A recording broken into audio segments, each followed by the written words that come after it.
Hola, buenas noches, bienvenidos una madrugada más a Chupacabras, el programa de historia y misterio emitido desde Onda Polígono Toledo, tu radio comunitaria.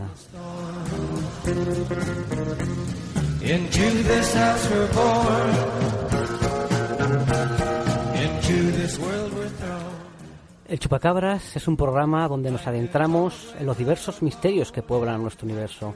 Analizaremos la actualidad del mundo del misterio, conoceremos la otra historia, narrando sucesos y personajes que han quedado relegados al olvido, alargando la vigilia de nuestros oyentes.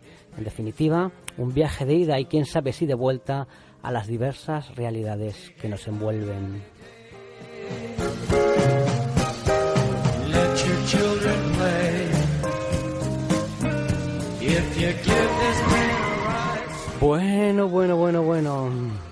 Una madrugada más y aquí nos reunimos el clan, los arcontes, ¿no? El cónclave. Aquí a mi izquierda, Rubén, buenas noches, Rubén Villamor. Buenas noches, pues aquí otra vez más y encantado de estar en la primera línea. Y bueno, nosotros encantados de que estés aquí con nosotros. Y caballero Charlie, buena notte, ¿no? Tengo que decir. Buenas noches. Exacto. Buenas noches. ¿Cómo estáis? ¿Cómo estate, no? Muy bien, muy bien. Bueno, John, otra madrugada más. Otra madrugada más y un programa que a priori se hace interesantísimo porque vamos a hablar de una batalla, un suceso histórico bastante poco conocido, pero que además fue importante para nuestra cultura occidental.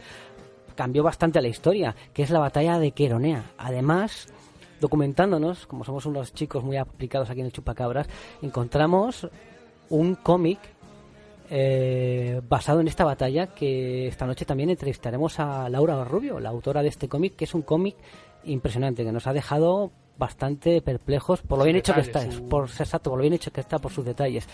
Y esto será la sección La Otra Historia, y en Mundo Desconocido volvemos al tema de las sectas, pero además sectas que se han convertido en Estado. O sea, sectas con poder. Eso ya es... Qué buena gente. Qué buena gente, sí.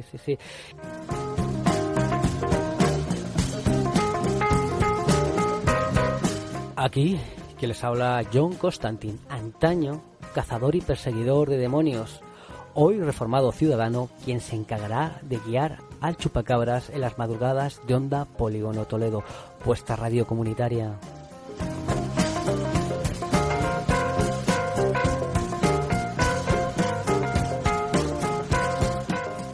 Aquí y ahora da comienzo el Chupacabras.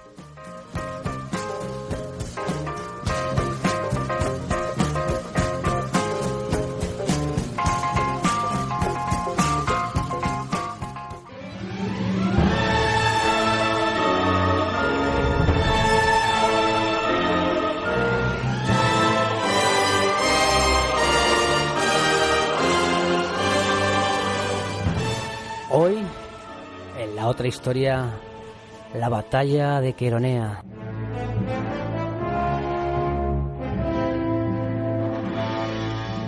El rey Filipo II de Macedonia, padre de Alejandro, está en guerra. Su objetivo, el control de Grecia. Y los dos enemigos más poderosos que se interponen en su camino son los ejércitos de Tebas y Atenas. En el 346 a.C., a comienzo de este año, los tebanos, que habían soportado el mayor peso de la guerra sagrada, pidieron a Filipo que asumiera el liderazgo de Grecia y se uniera a ellos en la guerra contra la Fócida. Entonces el poder de Filipo era tan grande que la Fócida ni siquiera intentó la resistencia y se rindió ante él.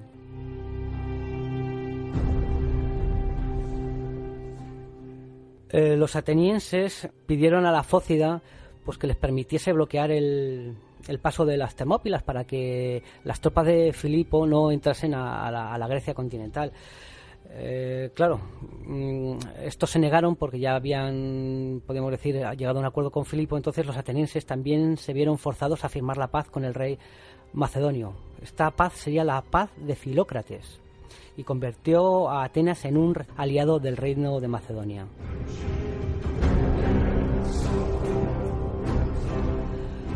Las acciones de Filipo II en el 346 a.C. habían expandido su influencia sobre toda Grecia, y aunque había traído la paz, enseguida empezó a ser visto como el enemigo de la tradicional libertad de las polis helenas. Demóstenes y sus seguidores usaban cada expedición o acción de Filipo para argumentar que estaba rompiendo la paz.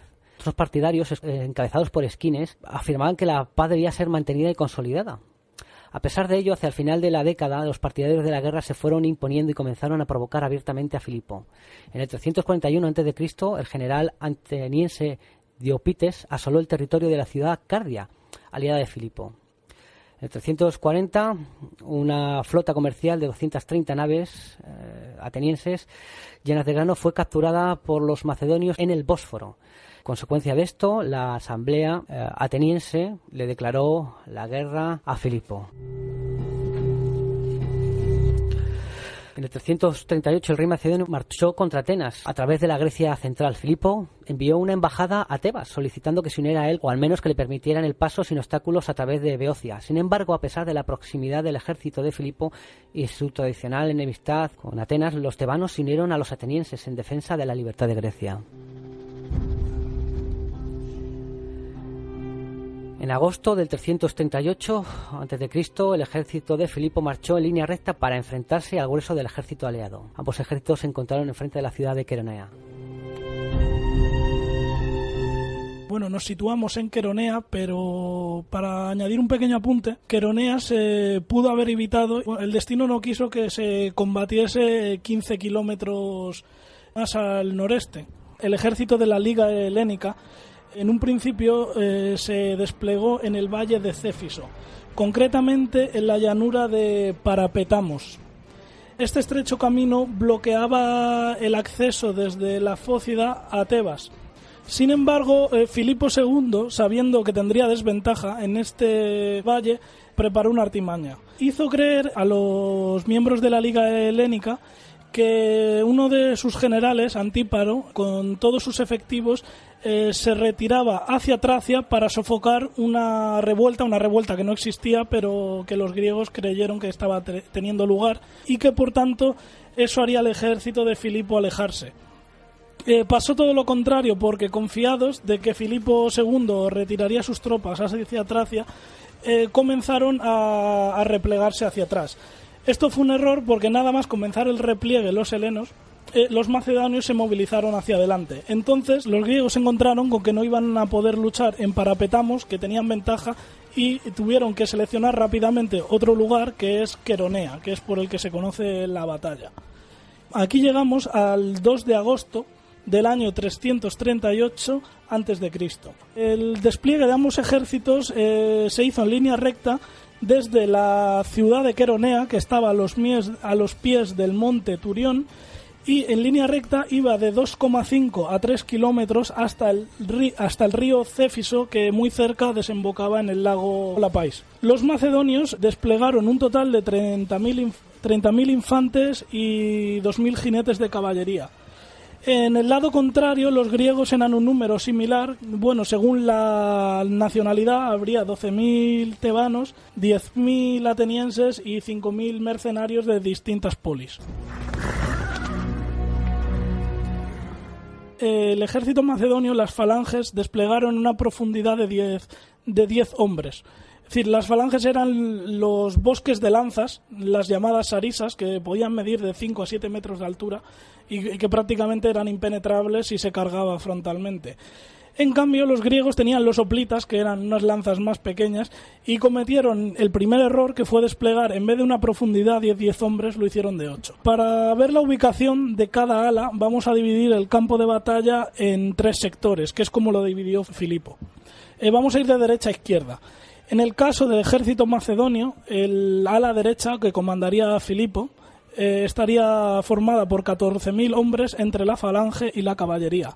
En el centro estaría el general Parmenion, con 15.000 hombres, entre los que habría aliados del Epiro, de Tracia, Ilirios, Tesalia, etc., y otro grupo de bosques de lanzas de lo que es la falange macedonia.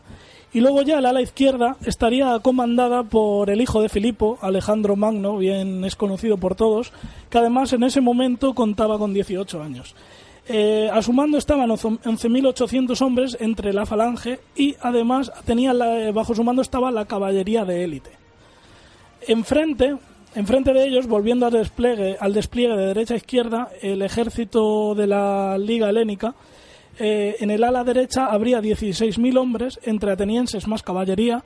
En el centro habría otros 8.000 hombres, entre aliados de distintas polis de Grecia, caballería, mercenarios y los tebanos.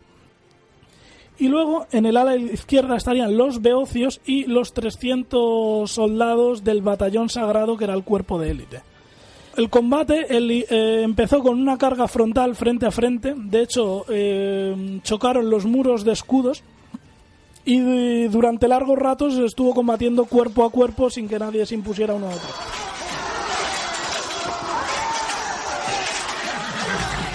Igualada la lucha y sin aparentemente haber un claro vencedor, Filipo ordenó una estratagema, que fue fingir una retirada.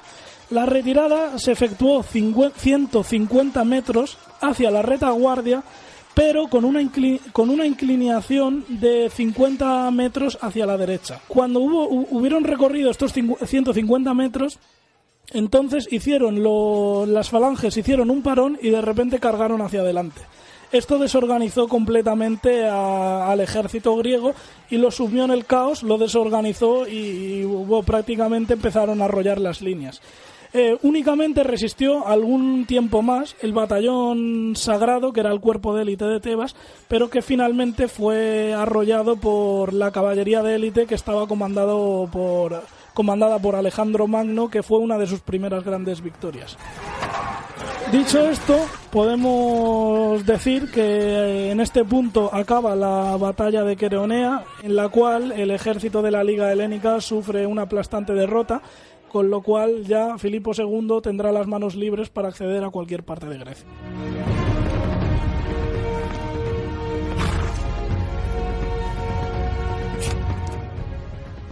Llegados a este punto, me gustaría hablar del batallón sagrado.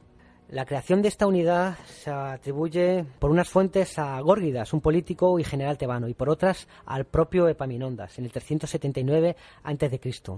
La unidad se formó con 300 efectivos de infantería pesada. Se trataba de jóvenes pertenecientes a la élite tebana. Esta unidad estaba formada por parejas de amantes, basada en la idea del amor como elemento de cohesión y lealtad en el combate. La condición de amantes de los soldados ofrecía además una explicación al propio nombre de la unidad, pues el amor se considera inspirado por la divinidad y establece un vínculo sagrado entre los amantes. Servía junto al resto de hoplitas en la falange tebana. Górgidas, su primer comandante, dispuso que estos soldados combatiesen en las primeras filas de la falange, repartidos entre los regimientos de ciudadanos tebanos, de forma que inspirasen y protegiesen al conjunto de la formación. Su sucesor, Pelópidas, dispuso al batallón como una unidad independiente. Formaría por separado y en la vanguardia de la falange tebana. Este cambio permitió concentrar la fuerza y la excelente preparación de la unidad y dirigirla contra objetivos específicos, aumentando su impacto y eficacia en combate contra el enemigo. La reputación del batallón sagrado se forjó a golpe de éxitos. La unidad permaneció imbatida hasta la batalla de Queronea, casi 40 años. El batallón se despliega en una formación compacta al frente de la falange tebana y actúa como punta de lanza, que busca penetrar en la falange enemiga y desbaratarla. El batallón sagrado debía golpear con contundencia la cabeza de falange enemiga, habitualmente en el flanco derecho, en el que se encontraban las tropas más valiosas del enemigo y los comandantes, con el fin de romperla.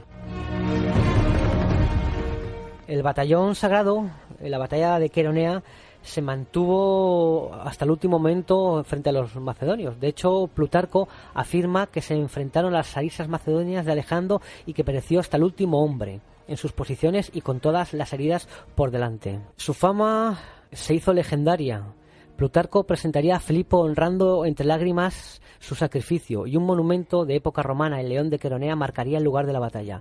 Los 254 cuerpos encontrados en la cámara bajo el monumento han sido identificados generalmente como los integrantes de este batallón.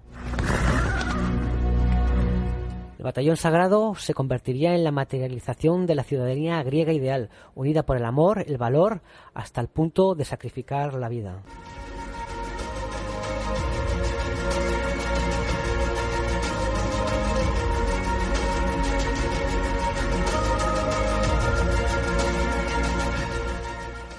Al otro lado del teléfono tenemos a Laura Rubio, autora de un cómic histórico que nos ha dejado impresionados aquí en el Chupacabras sobre la batalla de Queronea. Laura Rubio nació en Zaragoza en 1995. Licenciada en la Facultad de Bellas Artes del campus de Teruel de la Universidad de Zaragoza, dibuja desde pequeña y siempre le ha atraído el mundo del cómic, pero también el de las antiguas leyendas y la mitología de diversas partes del mundo. Después de asombrar a la crítica y al público con su primer trabajo, Cilia, Quebrantahuesos, Laura Rubio vuelve a sorprendernos con un giro radical tanto en su estilo de dibujo como de temática. Lo primero de todo, muchas gracias, Laura, por tu presencia esta noche en el Chupacabras desde Polígono Toledo. Y de nuevo nuestra más sentida enhorabuena. Llevo leyendo cómics desde hace tiempo y no me habría sorprendido tan gratamente una adaptación de un hecho histórico de un cómic. Queronea es un cómic dinámico con una magnífica estética.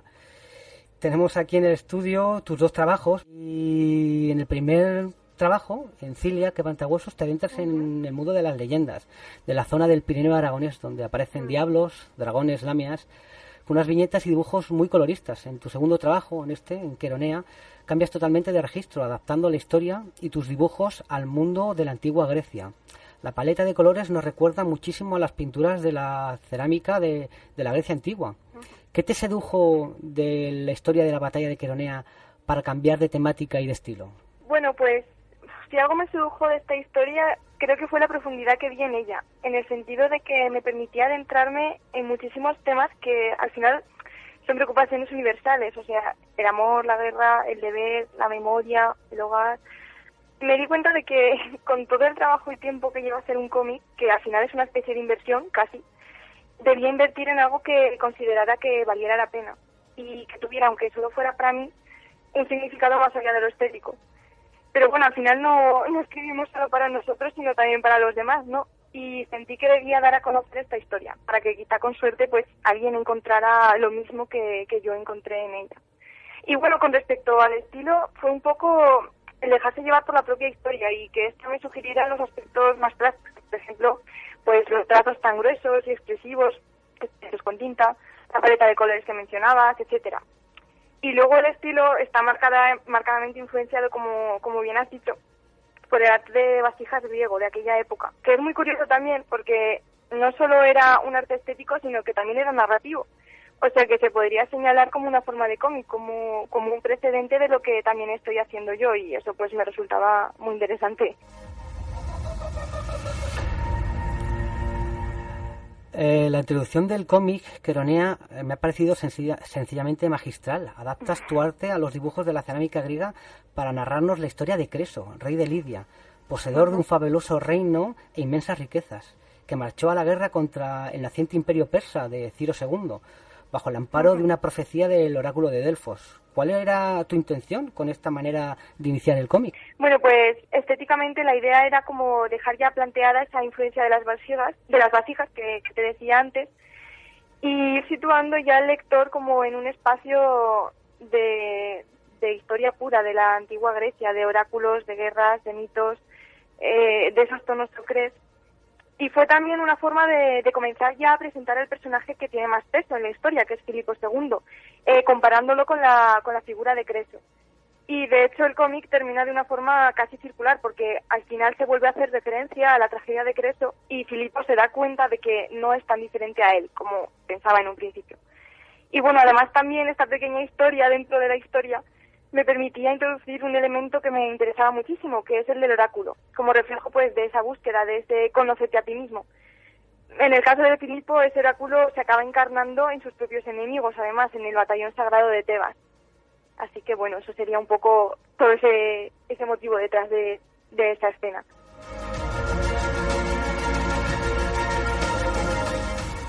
Laura, se aprecia que detrás de Queronea hay un gran trabajo de documentación histórica. A la hora de adaptar el guión, plasmar de manera fehaciente los personajes, armas, vestimentas, al sumergirse en el mundo de la antigua Grecia de aquella época, ¿qué es lo que más te ha llamado la atención? Pues la verdad es que este proyecto me ha dado la oportunidad de conocer este periodo de la historia de una manera muy diferente a como nos lo pueden explicar pues en el colegio o el instituto. Hay muchas cosas sobre las que me informé y que luego no aparecen directamente en el cómic y que me han acabado resultando apasionantes, como las vestimentas, los escritos de los historiadores de la época, como Plutarco, Pausanias, los peinados, las monedas. Y luego al final, después de toda esa investigación, llegas a la conclusión de que, aunque eran tan diferentes a nosotros, no dejaban de ser humanos y que en ese sentido eran tan parecidos a nosotros que casi da miedo. Pues también reían, hacían chistes, se gastaban bromas entre ellos, también amaban, odiaban, tenían miedos, les gustaba ir a la moda. Eso es impactante porque lo que te hace pensar es que quizá pues no hayamos cambiado tanto.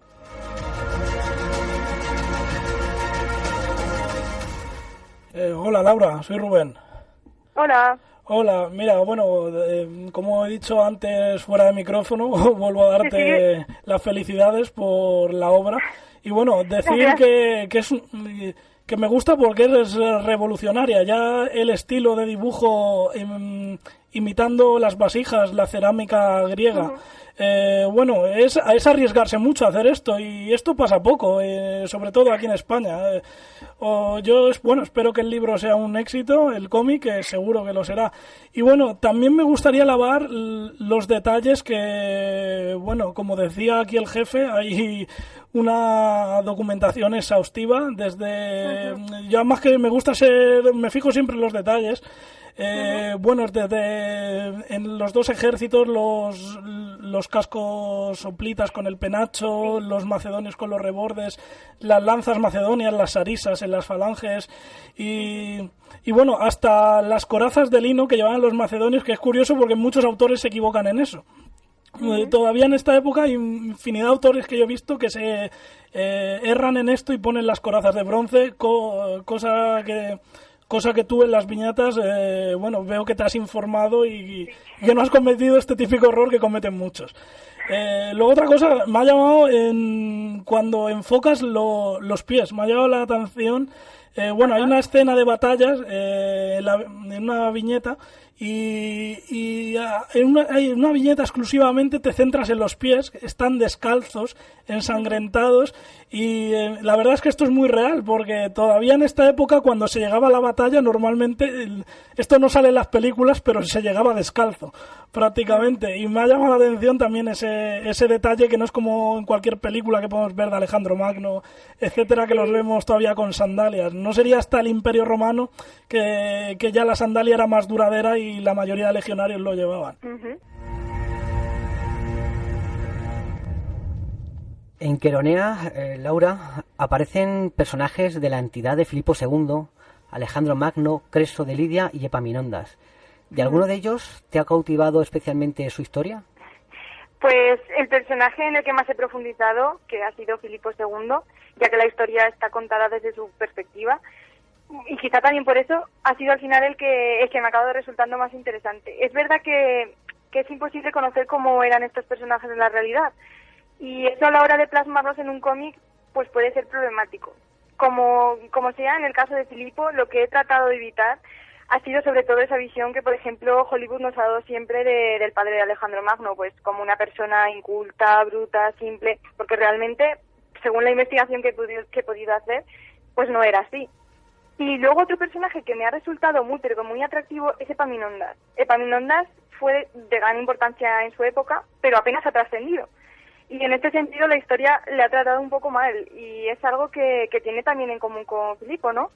Y bueno, igual es eso también lo que me atrae de estos personajes. Pero en fin, es una pena porque, por ejemplo, Plutarco escribió un capítulo de Subidas Paralelas exclusivamente sobre Epaminondas, pero hoy en día está perdido. y en general no hay mucha información sobre la vida de este personaje que ojalá, la verdad. No, además, fíjate, Epaminondas, a mí, cuando estabas hablando de Epaminondas, se nos ha iluminado la cara a los tres, porque es un personaje muy desconocido, pero además es un personaje de tal talla que fue él el que barrió de la faz de la tierra a los espartanos.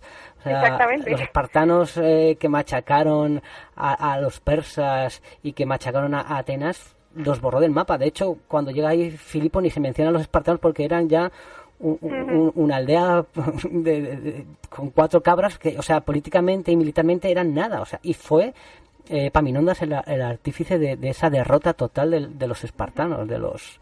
Sí. Esto de los... los machacó completamente.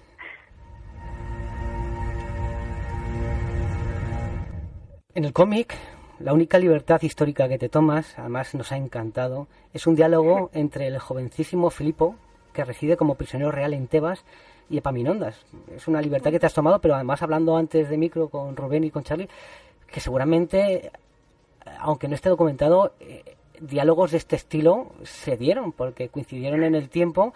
Entonces no está documentado, pero realmente pudo ocurrir. Y es una escena... Sí, por poder. Sí, además es que es eso. Filipo se aprendió todo lo que sabía de técnicas de la guerra de los tebanos, y el maestro del militar de los tebanos era Epaminondas. Vamos, supongo que él aprovecharía para poderse impregnar de este personaje. Además es una escena que emana pura filosofía, en la que criticas el mundo de las polis griegas, en el cual... el que hoy es un aliado y amigo, el día de mañana se puede convertir en tu más terrible enemigo. ¿Cuál era tu intención al plasmar esta escena en el cómic? Esa es la escena que le da sentido a todo el cómic. Sin esa escena, este cómic sería, simplificando mucho, desde mi punto de vista, la narración de una batalla. Y ya está. Pero con esa escena se entiende el por qué es importante narrar esa batalla y por qué hay que recordar pues ciertos episodios de la historia. Al final, o así lo siento yo, la batalla de Queronea acaba siendo solo la excusa para narrar otro tipo de cosas, más emocionales, pero igual de duras que un enfrentamiento físico, quizá incluso más, porque nos hablan pues de búsquedas, de heridas, de luchas, que todos vivimos de una forma u otra, y esa escena básicamente es eso.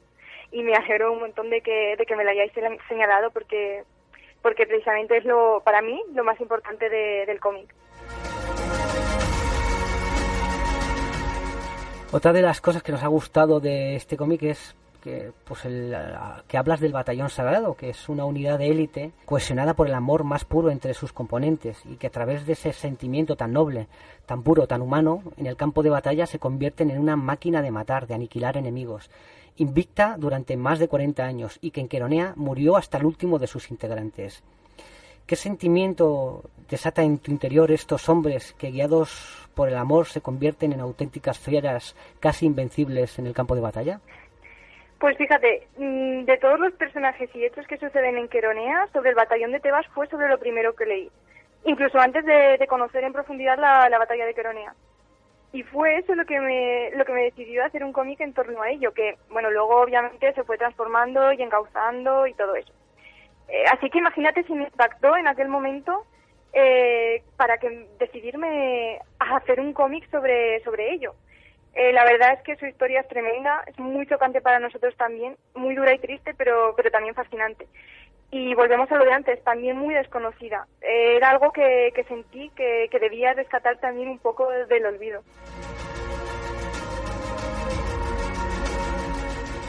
Laura, próximos proyectos, ¿nos puedes adelantar algo en lo que estés trabajando? ¿O ahora mismo estás, podríamos decir, en una especie de pausa, centrándote en tus ideas? Sí, la verdad es que sí, ahora mismo estoy en ese momento. Es cierto que hay proyectos que me rondan la cabeza, pero prefiero esperar un poco más, que se calmen las aguas, coger fuerzas y volver a tope. Prefiero, pues eso, retomar un poco más tarde y bien que rápido y mal. Aprovechando la última pregunta respecto a la historia, aparte, bueno, Queronea, la Grecia clásica, ¿hay algún otro periodo que te llame la atención y que incluso en un futuro, no digo que sea seguro, pero pudieses abordar? La verdad es que hay muchísimos, o sea, lo que sí que me ha descubierto este proyecto es que la historia es una fuente inagotable de recursos, de historias maravillosas. y que eso, lo mismo que decía antes, que merecen ser rescatadas y llevadas a nuestro presente. Pero así en concreto, en especial, no. También es verdad que por mi forma de ser me interesan muchísimas cosas muy variadas, entonces decirte solo una sería imposible. Quien no conoce la historia corre el riesgo de volver a repetirla, ¿no? Es importante conocer la historia. Y bueno, voy a terminar con la frase del oráculo de Delfos con la que empieza el cómic. Conócete a ti mismo y conocerás al universo y a los dioses. ¿Crees, Laura, que en este mundo del siglo XXI en el que no levantamos la cabeza del móvil, formado por una realidad líquida, cambiante, en que tenemos todo al alcance de la mano, pero realmente no tenemos nada, más que nunca debemos hacer un paréntesis, una pausa y conocernos a nosotros mismos? Pues sí, totalmente. Pero ya no, y en estos momentos menos como un pasatiempo, como una actividad extraescolar en nuestras vidas. No, yo lo entiendo como algo necesario, o sea, crucial. Lo veo casi como ese conocernos a nosotros mismos como una responsabilidad con nosotros y con todo lo que existe, porque ese conocer el universo y a los dioses es, desde mi punto de vista, la asignatura más importante y de hecho quizá la única. Quiera decir lo que quiera decir conocer el universo y los dioses. Exacto, eso es lo importante, conocer él. Pues Laura, muchísimas gracias. Ya te digo que nos has impresionado con esta magnífica estética, con unos dibujos asombrosos que nos trasladan al 338 a.C. en las llanuras cercanas a Queronea. Mira, Charlie me está haciendo gestos. Laura, que enhorabuena por tu cómic, es un Gracias. gran trabajo. Y lo que sí quiero decir que tardes lo que tardes en continuar con otro proyecto, si tiene que ser como este, frente a la historia, sobre todo otro tipo de novela gráfica, lo que sí decirte que no dejes al mundo sin tu talento. Muy bueno, efectivamente. Muchísimas gracias. Además es lo que decimos desde aquí, que es que seguiremos muy pendientes de tus futuros trabajos, o sea, estaremos ahí controlándote, Laura. Pues muchísimas gracias por estar aquí con nosotros. Encantada de que me hayáis invitado. Nada. Y decir que continúe siendo una revolucionaria, que el estilo de dibujo que has hecho, estilo vasijas griegas, es una cosa nueva en España y que triunfa lo nuevo, que aquellos que te digan, no, es que las cosas normalmente se hacen de tal manera porque es lo habitual. Nada, tú a lo revolucionario siempre. Pues sí, esa es la idea. Muy bien, pues muchas gracias, Laura. A vosotros, de verdad. Cuídate mucho. Igualmente, un abrazo. Y nada, que sigas con proyectos tan prometedores como este. Y lo que Gracias. lo que tardes, ¿sabes? Lo importante es el trabajo final.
Hoy en la sección Mundo Desconocido, sectas que se han convertido en Estado.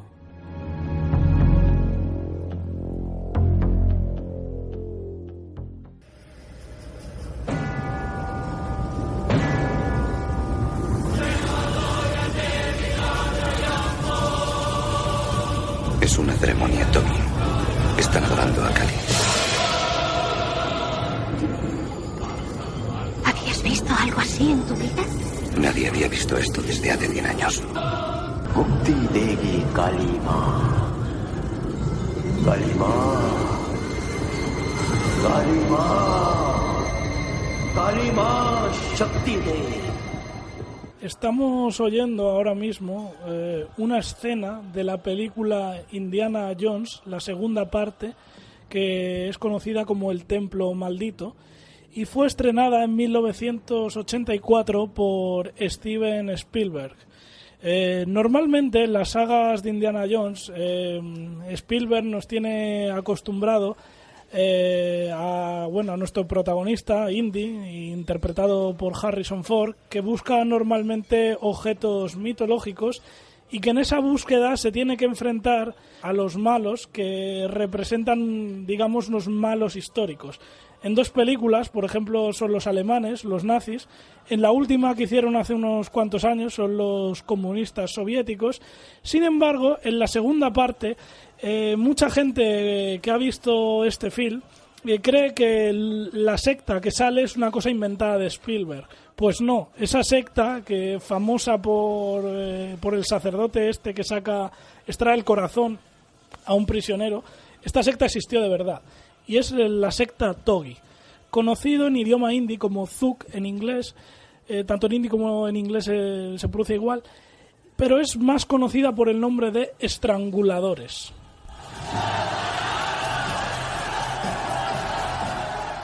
Los estranguladores eran una secta, podemos decir que es la secta, o asegurarlo directamente, ha sido la secta más longeva de la historia, que ha durado alrededor de 600 años, concretamente desde el siglo XIV hasta el principios del siglo XX, es decir, hace casi nada. Geográficamente abarcó una zona del norte de la India, amplia zona, que sería el Punjab, que es el actual Pakistán, la vertiente septentrional de Delhi, no la capital, sino lo que es la provincia, otras zonas como Baluchistán y más hacia el este Bangladesh. Los integrantes mayoritariamente procedían de religión hindú, aunque también se sumaron musulmanes. ¿Y por qué destacaban estos zogis, estos estranguladores? Porque según ellos tenían que purificar a los impíos de la humanidad. Y bueno, la secta Togi, como si ahora visionamos la película de Indiana Jones, adoraban a la diosa Kali. En la película sale una especie de dios de piedra que tiene como fuego en la boca.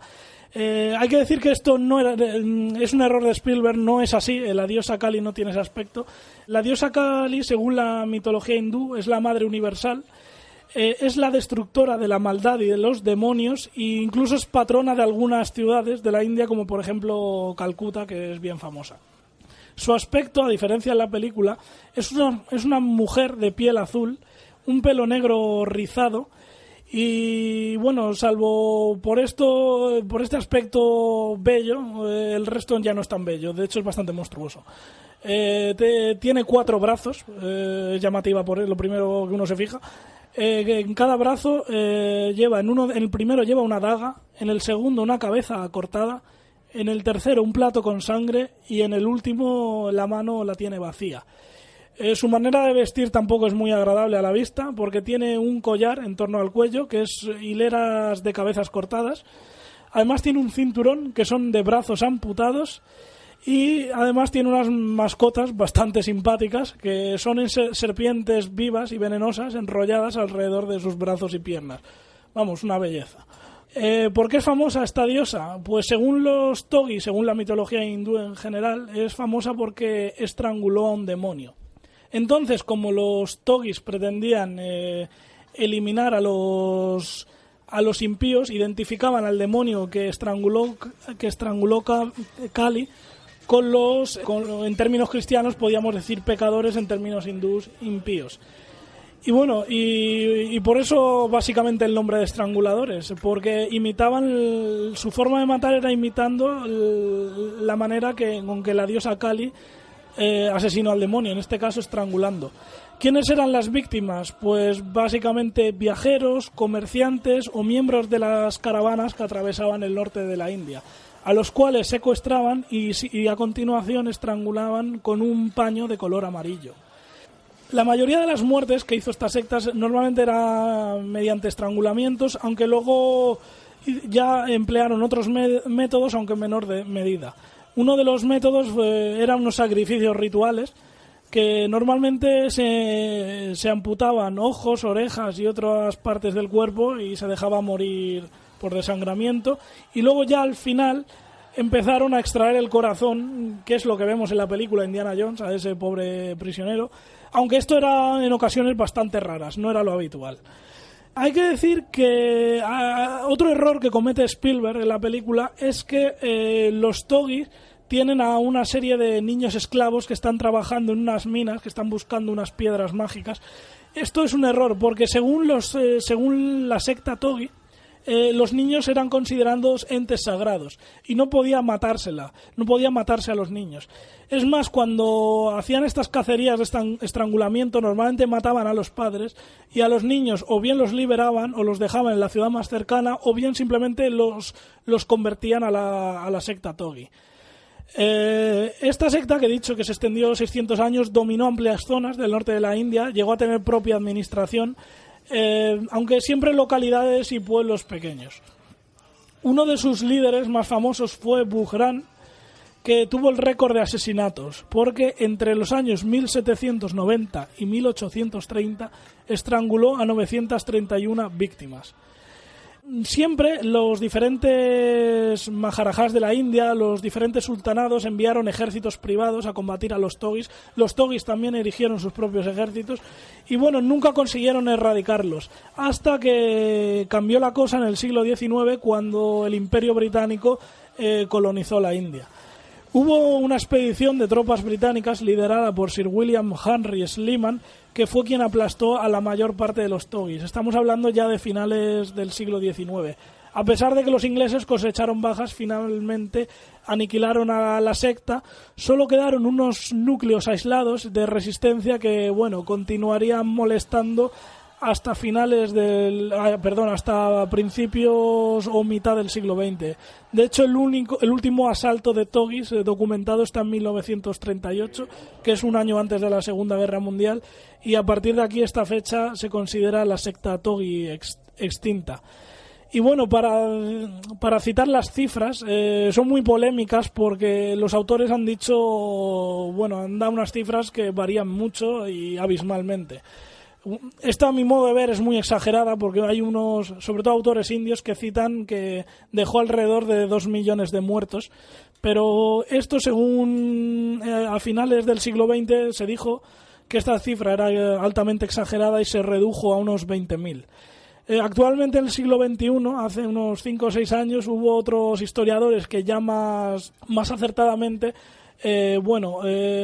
aumentaron ligeramente un poquito la cifra a 50.000, que sería la cifra real, aunque bueno, es posible que hubiera algunas más, nunca se va a saber. Pero bueno, nos moveríamos en torno a esa cifra.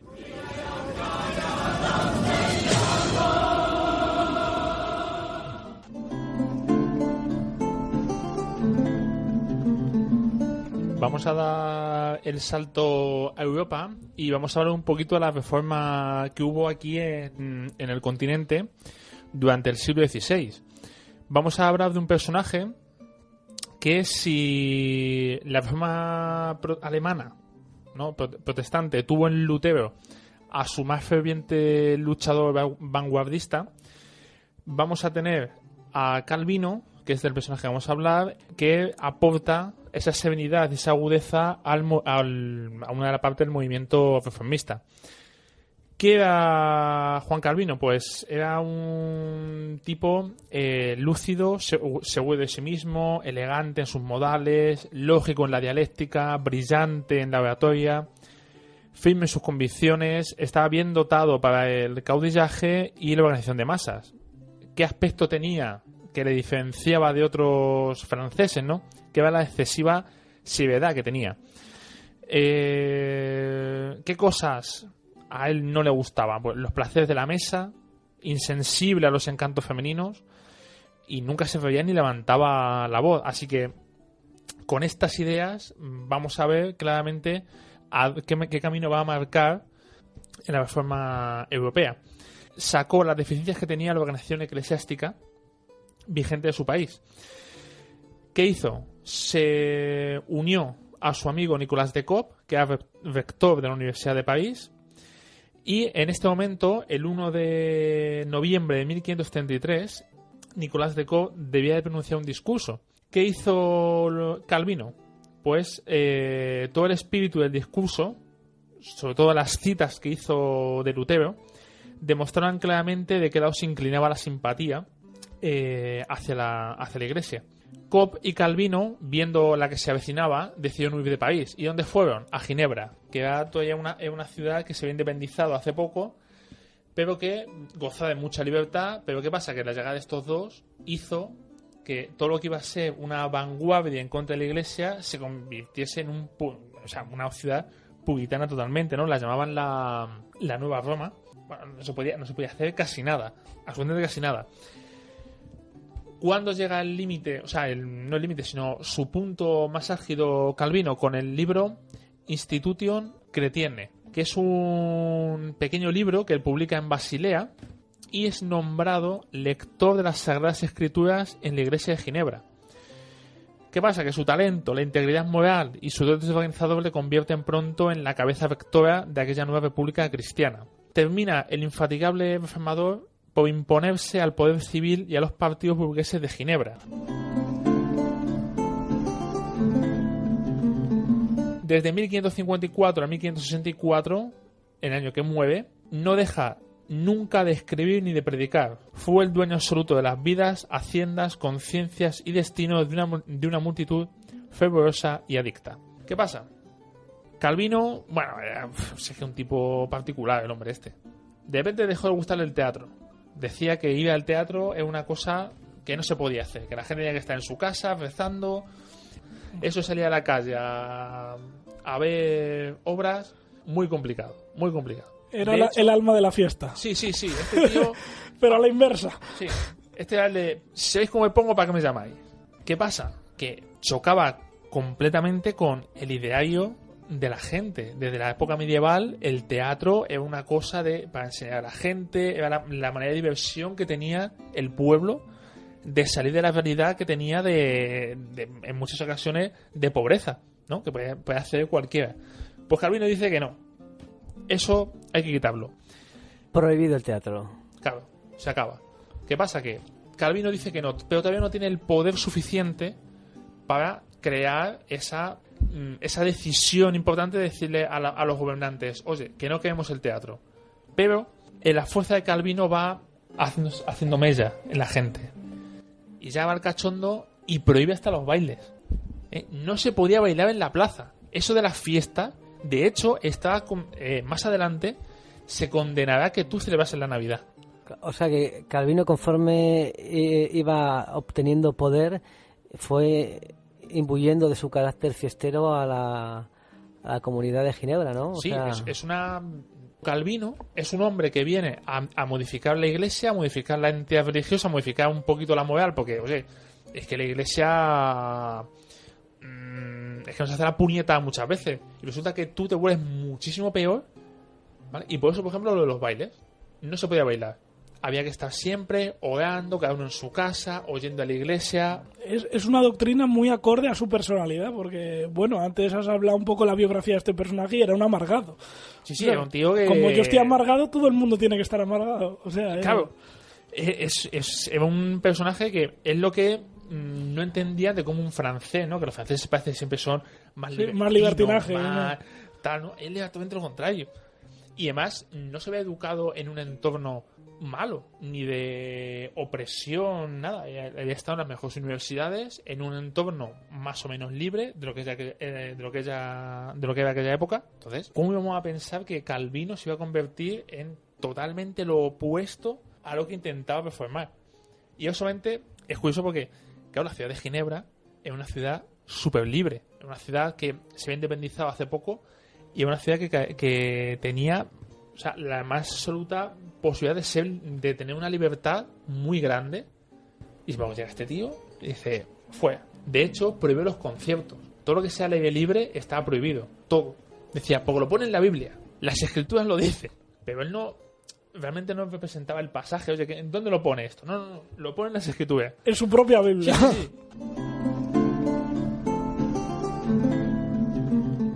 Y luego una cosa que el otro día, John, estuvimos hablando... las casas de tolerancia. Sí, las casas de tolerancia. Claro que... Qué curioso nombre. Qué curioso nombre para describir tan antigua institución, ¿no? Sí. ¿Qué podemos pensar de una casa de tolerancia? Pues que allí la gente se ama, ¿no? Sí. Pues sí, efectivamente. Eran casas de libertinaje.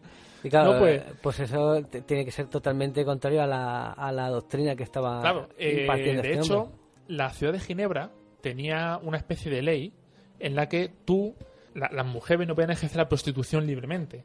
Había casas, que son estas casas de tolerancia, donde hay una institutriz, tú llegabas a la institutriz y le decías, oye, quiero ser prostituta. Y entonces la institutriz te contrataba. Y una vez que tú estás contratada, por así decirlo, puedes ejercer ese derecho. ¿Qué hizo Calvino?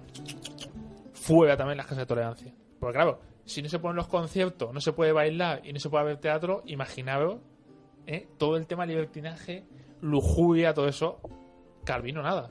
De hecho, las termas, todo lo que tenía de hidroterapia, todo lo que tenía de beneficioso, él decide que no, que tampoco.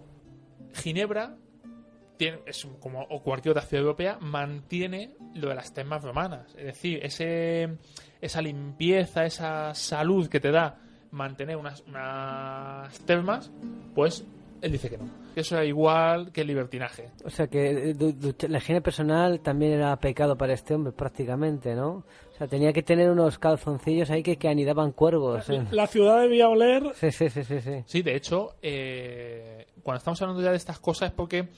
Ella tiene poder para... Él ya va avanzando muchísimo, sí. ¿Vale? Él empieza a imponer toda su fuerza con todos sus seguidores. Va al final haciendo cada vez más pequeña en cuanto a libertad a la ciudad de Ginebra. Aquí lo que vamos a hacer va a ser hablar de nuestro querido Miguel Servet, que debido a todas las exigencias de Calvino termina en la hoguera. No termina en la hoguera porque, digamos, bueno, es un hereje. Él no va en contra de Dios, sino que sus estudios científicos ponen en guardia a Calvino. Y todo por una casualidad.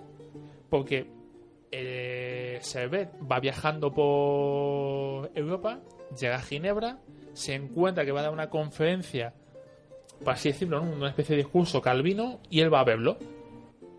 Vale, no se han encontrado antes, ni se han odiado antes, ni nada. Él va a verlo. Y los seguidores de Calvino le reconocen. Y se lo dicen.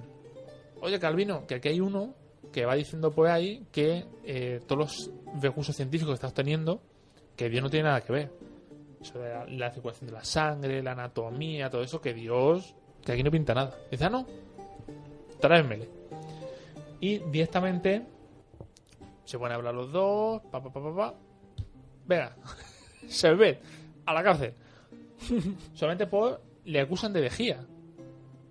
Y el proceso es muy largo. De hecho, Calvino, para lavarse las manos, lo que hace es ir como acusación particular. Porque él lo que pretendía era que fuesen otra especie de abogados los que inculpasen a Servet. Pero lo que hace él es ir como acusación particular. Para que dijese, mira, fíjate, aquí está Calvino, va a defender sus ideales, ¿no? ¿Qué sucede? Que llega un momento en que Servet dice, vamos a ver, yo hereje no soy. Yo, bajo unos conocimientos científicos, estoy demostrando esto. Ustedes me están juzgando bajo una doctrina religiosa. no sobre una doctrina científica. El juicio se va demorando cada vez más. Sherbet llega a pensar incluso que esa demora le viene bien, porque al final lo que está haciendo alargándose en el tiempo es que va a terminar diciéndole, venga, libertad. Y no, lo que sucede es que terminan los dos enfrentándose en una especie de mini juicio entre ellos, con él, Calvino, con los libros de Sherbet, y Sherbet con el libro de Calvino, lo que se convierte en una especie de guerra de religión. Hay un cara a cara. Sí.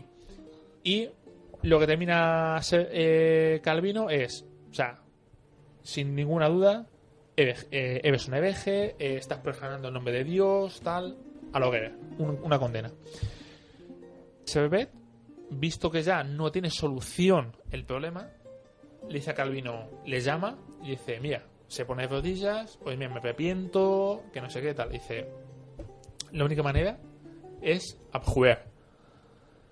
Claro, Sherbet dice, yo no puedo abjurar porque no he hecho nada que científicamente no se pueda demostrar, que no sea tangible. Y claro, su propio abogado se lo dice. Dice, si confiesas, si al final sueltas todo lo que tienes que soltar sobre de que, mira, estás arrepentimiento y todo esto, posiblemente seas libre. Lo que tenía miedo Sherbet era de que una vez que le estén quemando, que ese propio dolor de la hoguera al final le hiciese abjurar, pero solamente por el dolor, una vez ya quemado y todo, ¿no? Al Calvino se le da igual y le termina ejecutando. Sherbet muere en la hoguera por orden de Calvino. ¿Qué pasa aquí? Que claro, la gente dice, pero bueno, este hombre tampoco ha sido tan malo como para condenarle a muerte. Y aquí es donde empieza una especie de declive de Calvino con respecto a la ciudad de Ginebra, ¿vale? Su poder se extiende en toda Europa, ¿vale? En muchos centros neurálgicos de Europa se extiende, ya no solamente en Ginebra, pero Ginebra ya empieza como a separarse un poquito de ese calvinismo, empieza ya a vislumbrar que después de él hay luz. ¿Por qué? Porque matan a un tío que facilita la vida de los médicos, por ejemplo. O sea, él fue quien descubre que el sentido de la circulación de la sangre. Entonces, una vez visto esto, dice la gente se revuelve contra Calvino y no le queda más remedio que exiliarse y huye. Y a partir de aquí solo quedan las ideas de Calvino, sus ideales son los que se van plasmando en toda Europa. Y sí, pero ya Calvino, con una forma muy más mestizada con las circunstancias también, ¿no? El calvinismo en Ginebra yo creo que ya fue una cosa única. Luego sí se extendió a otros sitios, pero ya de diferente forma.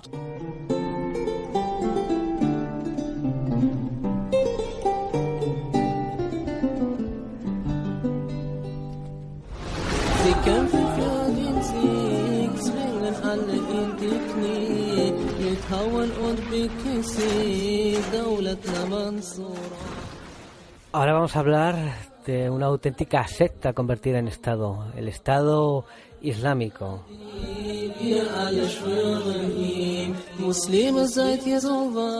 Están combatiendo por la victoria. Los obligan a arrodillarse a todos, con morteros y fusiles. Nuestro Estado es el vencedor. El Estado Islámico es la bendición de Alá. Abu Bakr al-Baghdadi, te juramos fidelidad. Nuestro Estado es el vencedor. Musulmanes, estar listos. Tras sufrir cientos de años, recibiréis la libertad. Nuestro Estado es el vencedor. Hacemos al mundo un favor cuando os lanzamos nuestras bombas. Vuestro sistema se derrumbará. Nuestro Estado es el vencedor. Estado Islámico, esto es una traducción de una canción que sale en sus vídeos. Hay que reconocer que esta gente ha evolucionado muchísimo. Cuando veíamos a Bin Laden ahí en los montes por ahí de Afganistán perdido con las cabras, grabado con una cámara de 8 milímetros, está a años luz de esta gente. Esta gente se han convertido en especialistas auténticos de la comunicación. De hecho, contratan a profesionales, que sus vídeos, si nos damos cuenta, algunos de los vídeos que emiten por internet o que algunos hemos podido ver son auténticas obras maestras. O sea, son incluso mejores técnicamente que algunas superproducciones de Hollywood. Tiene 4 productoras. La principal se llama Al-Aja, que quiere decir vida, y más de 40 canales de televisiones locales donde graban imágenes y con estas imágenes luego producen vídeos, como hemos dicho, muy sofisticados. ¿Qué es lo que ha conseguido el ISIS? Pues, por ejemplo, simbología. Por ejemplo, la bandera negra esta que usan es su símbolo, que históricamente dicen que utilizó el profeta. Se llama la Ra Yatá Luka y anuncia el regreso del profeta. No solo vemos vídeos de ejecuciones, sino de una vida idílica. Ellos sacan también vídeos de lo bien que se vive allí en el Estado Islámico. ¿Sabes? Vemos a chavales ahí felices jugando en el parque. Se han convertido en auténticos maestros de los medios de comunicación. Tienen muya tweets, mandan a través de tweets de Twitter vídeos breves donde promocionan su estado. Se ven estos vídeos comedores sociales, discapacitados integrados trabajando, niños jugando, como hemos dicho. Y bueno, lo que pasa es que claro, esto es como ha pasado con Calvino, como decía Charlie, en el momento que tienen el poder. De hecho, han llegado incluso a tener en la zona del norte de Irak y Siria un territorio pues que podíamos equiparar en superficie a Gran Bretaña. O sea, entonces, pues, ¿qué es lo que han hecho en estos territorios? Pues han implantado la saíra, destruyen el tabaco, está prohibido beber alcohol, queman todo lo que podemos decir son vicios. La mujer, pues, únicamente está para procrear. Y pues esta gente ha implantado pues un impuesto que se llama el zakat, que es una donación obligatoria, pero aparte de esta donación obligatoria, como es un estado, recauda, como aquí pues Hacienda pues te recauda impuestos, y con estos impuestos, aparte de la zona esta es muy rica en petróleo, pues también como la zona de Turquía, la zona del norte de Turquía, la frontera es muy porosa, pues ellos venden petróleo de manera ilegal, ¿sabes? Pasan con camiones cisterna y venden el petróleo muy barato, pero a través de ese comercio se están financiando. Y con el comercio de obras de arte, toda esta zona de Irak podemos decir que es la zona del antiguo Sumer, y está plagada de ciudades, de obras de arte. Pues con este comercio de obras de arte también se están financiando. Y algo muy curioso, muy desconocido también, con el algodón, que el algodón no engaña, ¿no? Pues cultivan algodón, y como hemos dicho, la frontera de Turquía es muy porosa. Pues claro, hay grandes fábricas textiles ahí en Turquía que pues te viene ahí un camión con un algodón de muy buena calidad, hay que reconocerlo, y más barato, pues ¿qué es lo que hacen? Lo compran, encima se lo traen a las puertas de su fábrica. O sea que muchas veces de estas camisetas que llevamos que Made in Turquía, puede ser que el algodón de esa camiseta proceda del Estado Islámico. Y ya hemos dicho que esta gente lo que ha hecho es dar un paso de gigante en lo que es aprovechar las nuevas tecnologías. Porque, por ejemplo, se ven vídeos en los que sale un joven canadiense con una vida normal, ¿no? Y que ha visto vídeos de esta gente y al final, teniendo una familia, un trabajo normal, toda una vida. No es alguien que podríamos decir desestructurado, alguien que podríamos decir que le falta un tornillo, ¿no? Empieza a ver vídeos que esta gente lo que consigue es que estos vídeos sean muy atrayentes, lo hacen muy bien. Pues, gente de Canadá se ha ido allí a Siria a luchar por el Estado Islámico, a hacer la guerra santa, a dar su vida por este Estado. Entonces, por ejemplo, el ISIS tiene tropas de élite. Las tropas de élite de ISIS proceden de países de las antiguas, son milicianos islámicos de las antiguas Unión Soviética. Proceden, por ejemplo, de chechenos, cafacos, y ya hemos dicho, ellos en sus vídeos pues se ven cómo ejecutan a los prisioneros. Yo muchas veces es curioso porque la gente dice, es que esos vídeos no pueden ser, porque ves a los prisioneros que están como auténticas ovejas. Claro, pero es que esta gente tiene una manera de torturar psicológicamente que en ese día que lo ejecutan pues lo matan, pero ese teatrillo lo han hecho ya cientos de veces. Entonces esos prisioneros ya no es la primera vez que se le ponen un cuchillo en la garganta, a lo mejor es la 200 veces que se lo ponen. Entonces ya ese hombre ya podemos decir que está destruido psicológicamente. La primera vez que se lo hicieron, pues el hombre seguramente se resistió, tendría una cara de terror, pero ya vemos esas caras de gente sumida que ha recibido un machaque psicológico tan grande que realmente es que le da igual que le maten o no. Aparte usan drogas como las sectas para sus propios beneficios, la utilizan tanto para sus milicianos, para que darles valor. Esto lo hacían también, Rubén, ¿te acuerdas? Los alemanes en la Segunda Guerra Mundial, que ponían para sus tropas de élite y a los Wehrmacht les daban sustancias para que aguantasen sin dormir, tuviesen valor, y pues esto lo ha mejorado el Estado Islámico. Y aparte también con los prisioneros, cuando los ves ahí como corderitos, pues realmente es que están machacados psicológicamente y están también pues seguramente drogados. Y es curioso porque ha conseguido este Estado tener unos cauces de financiación enormes como un Estado.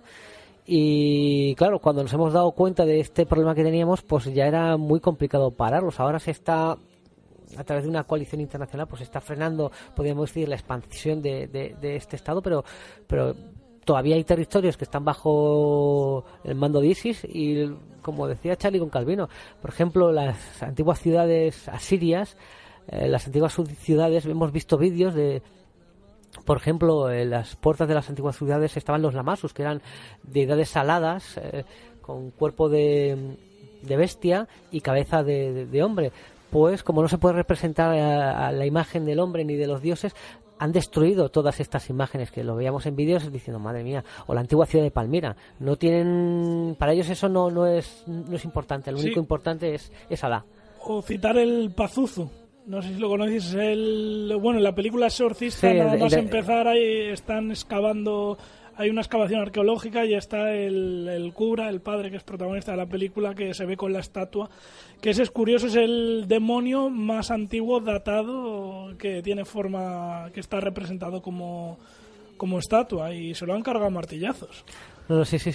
De hecho, tristemente, lo que no se han cargado es lo que en el siglo XIX robaron los británicos y alemanes y tienen los museos británicos y el Museo de Berlín, que es tristemente que esto que saquearon en el siglo XIX las grandes potencias occidentales es lo que se ha salvado.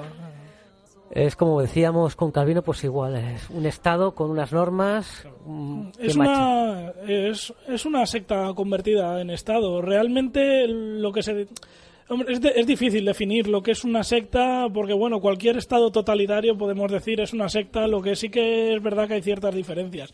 Un Estado totalitario, sea de la ideología que sea, bueno, al final se puede mantener, más mal o más bien, pero se puede mantener, tiene una cierta lógica de estructura. Pero bueno, ya cuando eso llevas a la secta, hay un paso que es imposible vivir ahí. El Estado Islámico es un ejemplo. Por ejemplo, el Estado Islámico nace del Islam más radical, que es el salafismo, que es vivir literalmente como dice el Corán. Pues esto ya no solo ni siquiera ni eso, sino que esto del salafismo dan un paso de gigantes y te crean esta locura que han creado y que por desgracia se está combatiendo. De hecho, hace poco, cayó la ciudad esta en el norte de Irak, Mosul, que para expulsarlos, o sea, se han tenido que enfrentar a todo el ejército iraquí, a las milicias kurdas y a la aviación de prácticamente medio mundo, entre estas, la estadounidense, la rusa, la francesa. Y se han necesitado a estos pocos milicianos 8 meses para vencerlos, que dices que la batalla de Stalingrado fueron 6 meses.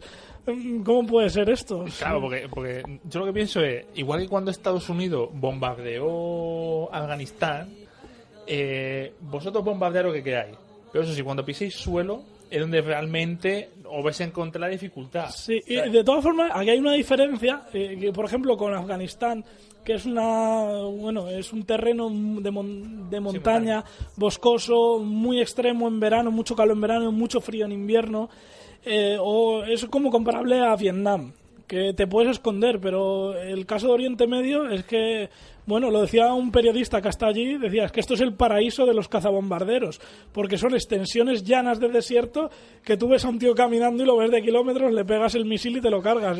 Pues eso, que es un poco increíble. que se esté tardando tanto en aplastar a estos zumbaos, porque al fin y al cabo son unos zumbaos. Claro, por eso, por el radicalismo que tienen, y aparte porque saben jugar muy bien con los medios de comunicación, las redes sociales. Es alucinante. Como hemos dicho, para convencer a un tío de Canadá para que se vaya allá a luchar por ellos. O sea, la población de las ciudades que tienen ellos sometidas, con los vídeos, con las doctrinas, los tienen totalmente convencidos de... Sí, pero por ejemplo a las chicas, para traerlas a esta locura, se las pone, por internet, se las muestra imágenes de chicos así que son súper guapos, atractivos, que se enamoran de ellos y van a Oriente Medio. Claro, te venden, son lo que hemos dicho, son que luego ahí empieza el infierno para ellas. Son auténticos profesionales y ellos te venden un producto idílico que luego realmente allí no es. O sea, los milicianos que salen en los vídeos son auténticos, tío, que le va a cortar el cuello a tal, lo ves ahí desarrapado, pero porque lleva la barba que obliga a llevar su doctrina, pero lo ves que el tío tiene rasgos, o sea, que no escogen, que está todo hasta el último. Y cuando ponen la foto de propaganda normalmente no lo ponen con las barbas estas que se dejan, sino que te ponen a un tío guapo. Había algunos que eran hasta rubios con ojos azules, que de árabes no hay muchos así. O sea, que saben la propaganda captar. Cuidan el detalle hasta el más mínimo, por eso, porque han contratado a profesionales para que tienen dinero. Al haber adquirido este territorio tan grande, han empezado a tener dinero a las puertas, ¿sabes? O sea, y claro, ese dinero lo han invertido de una manera muy inteligente para promocionarse y han sabido utilizar las redes sociales. Vamos, Bin Laden se queda en una monjita de las capuchinas comparado con lo que han sabido estos tíos utilizar los medios. Bin Laden ahí cuando salía en Afganistán con el Kalashnikov y tal, esos vídeos... Tampoco había la tecnología de ahora. No, ya, pero lo han sabido publicitar de una manera brutal, aprovechando eso, y se han potenciado, que han conseguido que, por ejemplo, una persona que no haya tenido contacto físico con ellos, capaz de, al tener contacto con esta doctrina a través de sus vídeos, pues sea capaz de imbuirse y convertirse en lo que es en un lobo solitario, una persona que es normal, de un sitio normal, empieza a adoctrinarse a través de la red, y esta gente además te adoctrina cómo tienes que, por ejemplo, a la hora de lo que pasó en Londres, lo del incidente de que llegaron con cuchillos, te dicen, oye, tienes que ir con cuchillos, no con cuchillos de cocina, porque a la hora de apuñalar, claro, el cuchillo de cocina se te puede escurrir el mango y te cortas. No tienen que ser cuchillos como estos, como los de Rambo, que llevan ahí empuñadura y con esos machacas bien. O sea, cuidan todo y es lo que nos está pasando, que es muy difícil combatir eso. Tú puedes tirar bombas, pero combatir esto, ¿no? ¿Cómo puedes combatir que lo que esté viendo un niño canadiense en su ordenador? Es muy difícil. Y luego la extensión está teniendo, porque hemos citado, lo que es a Irak y Siria, pero se ha extendido, por ejemplo, en la zona del Sahel, Nigeria, efectivamente, Somalia, Yemen ha llegado también, y luego en Afganistán, que eso de que los talibanes están derrotados, mentira, siguen controlando amplias zonas de la cordillera y muchos están abandonando la antigua doctrina del salafismo de Bin Laden y están adoptando ya la doctrina del ISIS. Incluso los uigures en China, que es la zona esta de musulmanes, que hasta este momento llevan décadas con una guerrilla que era de carácter nacionalista, pues ya ese nacionalismo ya está derivando también hacia islamismo. O sea, es una situación bastante grave y que nos afecta a todos, desde Europa a China, a Rusia, que nos afecta a todos.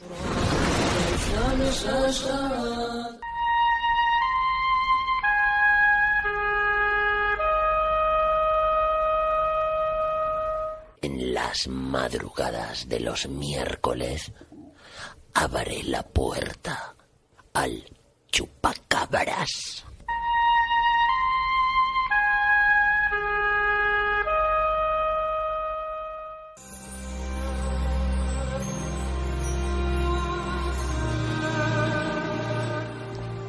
Hemos hablado de sectas en tres grandes civilizaciones, los Togi en la India, los calvinistas en Europa y el Estado Islámico en Mesopotamia. Pero vamos a hablar de la otra gran civilización, que es China, y que también tuvo, vamos a decir, la secta más asesina de la historia y la que mayores y terribles consecuencias ha dejado.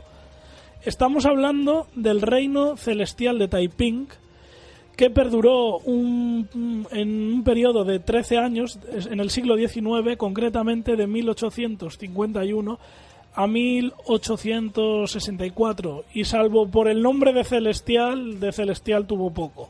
porque los historiadores barajan cifras de que la más optimista hablaríamos de 20 millones de muertos. Lo que estamos hablando de la mayor tragedia humana cometida por el hombre, solamente superada por la Segunda Guerra Mundial y por la dictadura de Mao, que también fue en China. Además, esta tragedia estaría empatada con los muertos que dejó la Primera Guerra Mundial y sus consecuencias, y también con la dictadura stalinista. Esta secta surgió en un contexto idóneo, porque para situarnos, hablamos de la China de mitad del 19, que en esos momentos estaba gobernada por la dinastía Qing, que a ojos de los chinos, de etnia Han, que es el 80% de la población, esta dinastía estaba vista como extranjeros, porque eran de etnia manchú. Si a este desprestigio de la monarquía le sumamos la crisis económica y encima la hambruna que azotaba al campo y especialmente al ámbito rural, pues bueno, tenemos el mejunje perfecto para el radicalismo.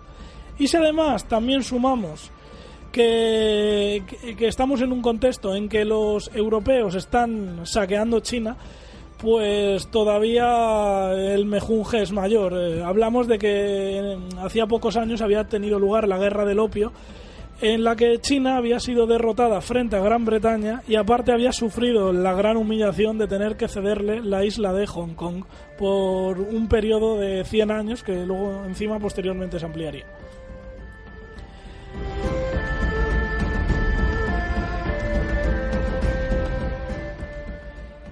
Es en este contexto cuando nace Hong Xiuquan. Este individuo procedía de una familia campesina pobre que vivía al sur de China, concretamente en la provincia de Guangdong, y que además había sido afectada por la hambruna que había azotado estas tierras. Hong Xiuquan, a diferencia de otros hijos procedentes del ámbito rural, tenía un talento especial para los estudios. Era lo que diríamos hoy en día un superdotado, porque bueno, accedió a todos los exámenes de sus provincias de la administración y los aprobó con creces. Al llegar a la adolescencia, tal era su éxito en los estudios que le recomendaron que hiciese un examen para acceder a la corte imperial del emperador en Pekín. Por lo que sea, en el examen iba preparadísimo, pero bueno, tuvo, podemos decir, un pequeño accidente y ese examen lo falló. No porque no se hubiera preparado, todos a veces en nuestra vida de estudiantes hemos ido a un examen que íbamos preparadísimos y porque ese día, por la mala suerte que sea, bueno, hemos tenido un accidente y hemos cateado.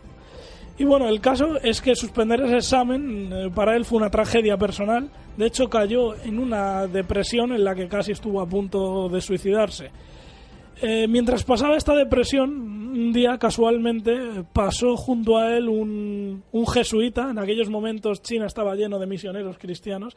Y bueno, y fue en el momento propicio, porque este jesuita convirtió a Hong Xiuquan al cristianismo y a partir de ahí se refugió en la religión cristiana como una manera de olvidarse la tragedia que había supuesto para él suspender el examen. A partir de aquí enfocó toda su vida a rezar, a un cristianismo un poco fanático, aquí un poco similar a Calvino, como hemos hablado antes. Y bueno, al final, después de unos años, ya llega un momento que se le va un poco la cabeza a este hombre y bueno, se ve a él mismo como un matademonios, que él es un ser perfecto y que todos los demás son unos pecadores. De hecho, él mismo se hace llamar matademonios, adquiere este nombre. Y bueno, y además a esos supuestos demonios los identifica con las otras religiones que hay en China, sobre todo con tres, que es el confucianismo, el taoísmo y el budismo. Y ya llega tal su extremo que empieza a conseguir adeptos, sobre todo el mundo campesino, que están descontentos por la situación de hambre. Y bueno, rápidamente de los pocos cientos de seguidores serán miles, sobre todo a medida que se acentúa la hambruna. Luego empieza a adoptar un discurso que bueno, promete arrebatar la tierra a la nobleza y repartirla entre los campesinos. Esto suena un poco marxista, además estamos curiosamente en una época que Carlos Marx escribe el manifiesto comunista, que Hong Xiuquan lee y adopta esta ideología pseudo-cristiana, porque los mismos misioneros cristianos que hay en China empiezan a separarse de las ideas que está promulgando este hombre. Así pues, ya en un extremo ya idílico, cuando ya tiene decenas de miles de seguidores, él mismo se autoproclama que es hijo de Dios, que su hermano mayor es Jesucristo, y que sí, es que esto da un poco de risa, y que además Karl Marx es también otro hijo de Dios, que es otro hermano menor. O sea, ya es una cosa completamente fuera de... Claro, daría risa si luego esto no hubiese provocado la masacre humana que provocó. Claro, la masacre humana que provocó. No, lo gracioso es que tuvo adeptos, porque ya prácticamente la mayoría de campesinos de su provincia adoptan esta ideología Taiping. Él se hace llamar, promete el reino Taiping celestial. Y y ya no solo entre los campesinos, sino que, por ejemplo, también propone repartir otros recursos naturales como las minas. Por ejemplo, en la montaña Zijin todos los mineros se alzan en armas contra sus amos y se declaran adeptos a esta religión. Así llegamos a lo que se llama la rebelión Taiping, que tendrá lugar el 11 de enero de 1851, que ocurre en la ciudad de Jintian, que inicialmente empieza con una manifestación de campesinos, de 10.000 campesinos, y las fuerzas del orden, del ejército Qing, van a sofocarla, pero mientras están sofocando a estos manifestantes, Song Xiuquan, con 3.000 guerrilleros que tenía escondidos, asalta los cuarteles y los barracones. Al final, los miembros de la secta se hacen con la ciudad y acaban con todos los soldados Qing, incluso matan a su general, Jiketambu.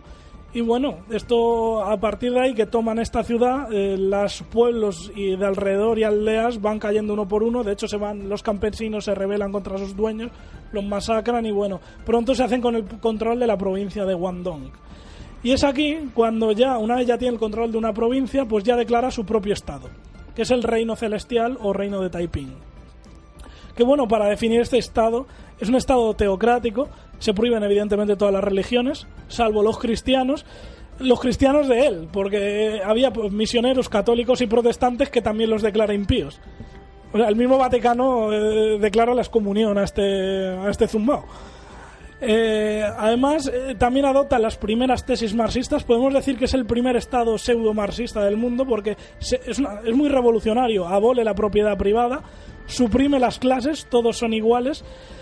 Hace una reforma a la ley agraria que crea los primeros graneros comunitarios, que luego precisamente Lenin los imitará en la URSS con los llamados kolkhozs.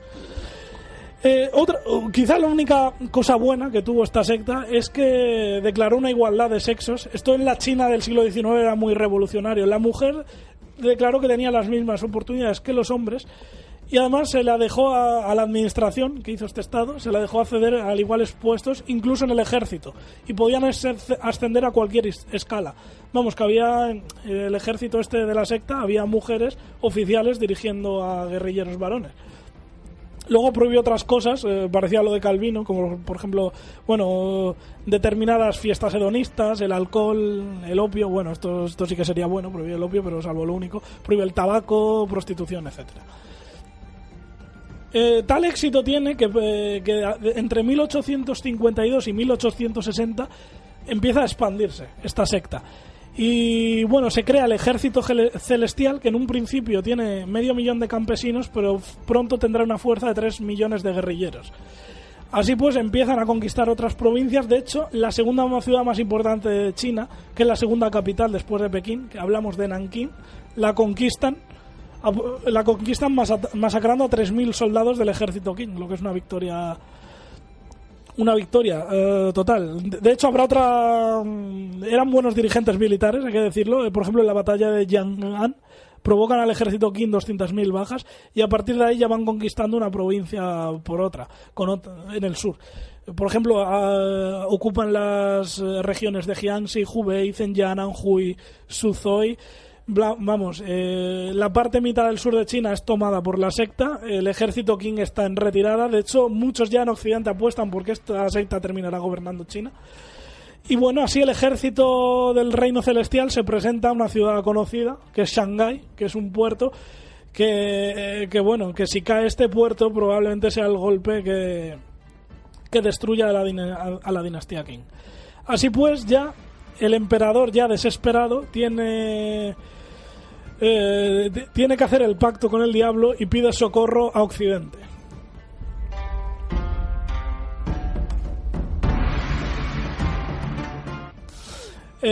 Así es, hay 3 potencias que acuden al socorro del ejército Qing, que van a ser Francia, que enviará un ejército de 4.000 hombres, Gran Bretaña, que enviará otro ejército de 3.000, y Estados Unidos, que enviará 2.000. Esto, por supuesto, es un error por parte del emperador, porque sabe que pactar con los occidentales no es de fiar, y evidentemente los occidentales van a hacer un pacto envenenado, porque a cambio de ello, una vez ganen la guerra, van a exigir concesiones territoriales, delegaciones comerciales que van a empeorar mucho la situación de China. Pero bueno, era eso o sucumbir ante esta secta.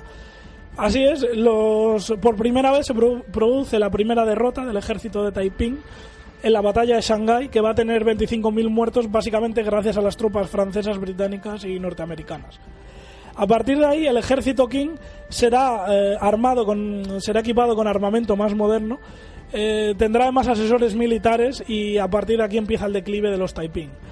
En un periodo de 3 años empiezan a retroceder, todo el territorio que han conquistado lo pierden. Hay que decir que durante este periodo la población sufre un auténtico infierno, ya primeramente porque la secta, es decir, asesina a millones de personas, y luego encima sus políticas económicas pseudocomunistas provocan una terrible hambruna del campo, que ya había de antes, pero encima la acentúan.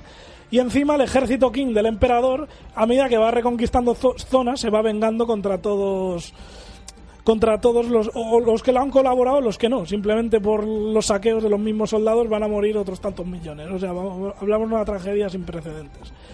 Así, finalmente liberan la ciudad de Nankín, que en 1800, la capital de Nankín, la segunda capital, en 1864. El ejército Taiping es aniquilado, 400.000 bajas, entre 200.000 muertos y 200.000 prisioneros. Muchos de estos serán ejecutados posteriormente. Y Hong Xiuquan, ya temiendo las represalias de caer prisionero, decide quitarse la vida para evitar, evidentemente, las torturas y la propia muerte que va a dictaminar el emperador contra él. Y así en 1864 acaba este infierno del reino celestial de Taiping, que bueno, ya he dicho que las cifras más optimistas son en torno a 20 millones de muertos. Hay otros autores que lo elevan en 30 millones. Pero bueno, sea cual fuera, da igual que sean 20 o 30 millones, hablamos de una tragedia humana sin precedentes.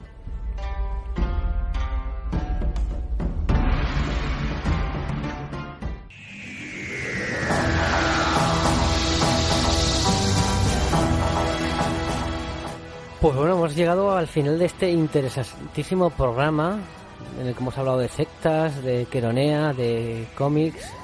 Muy interesante. Muchas gracias, caballeros, por estar hoy aquí realizando este programa. Muchas gracias, Charlie. A ti, Joan, por ofrecernos esta oportunidad de conocer un poquito más la historia. Sí, efectivamente, Rubén. Y bueno, y esta última fase de estados sectas, madre mía. Qué barbaridad. Sí, cuánto loco hay por el mundo. Cuánto loco. Y lo grave es que cuántos seguidores tienen. Claro, pero el problema es que cuando tienen ese poder, pues el poder ya les emborracha y se vuelven ahí. Uf. De todas formas hay que decir, para tranquilizar a todo el mundo, que a los que nos oyen, que de sectas que se hayan convertido a estados ha habido muy pocas en la historia. Ha habido, es verdad, estados totalitarios, dictaduras y eso, pero no entran en el nivel de sectas. Eso ya es muy raro. A lo mejor probablemente haya en la historia una decena de ejemplos, pero no más. Hemos citado 4, pero tranquilizamos a los oyentes, que son casos muy raros y extremos. Pues nada, combinar a nuestros oyentes para que nos sigan aquí en el Chupacabras de Onda Polígono Toledo. Y nada, como decimos siempre, no olvidéis abrir los ojos y despertar. Cuidado con las sectas y con los estados sectarios. Sé que estáis ahí. Percibo vuestra presencia. Sé que tenéis miedo. Nos teméis a nosotros. Teméis el cambio. Yo no conozco el futuro. No he venido para deciros cómo acabará todo esto. Al contrario, he venido a deciros cómo va a comenzar. Voy a colgar el teléfono. Y luego voy a enseñarles a todos lo que vosotros no queréis que vean. Les enseñaré un mundo sin vosotros. Un mundo sin reglas y sin controles, sin límites ni fronteras. Un mundo donde cualquier cosa sea posible. Lo que hagamos después es una decisión que dejo en vuestras manos.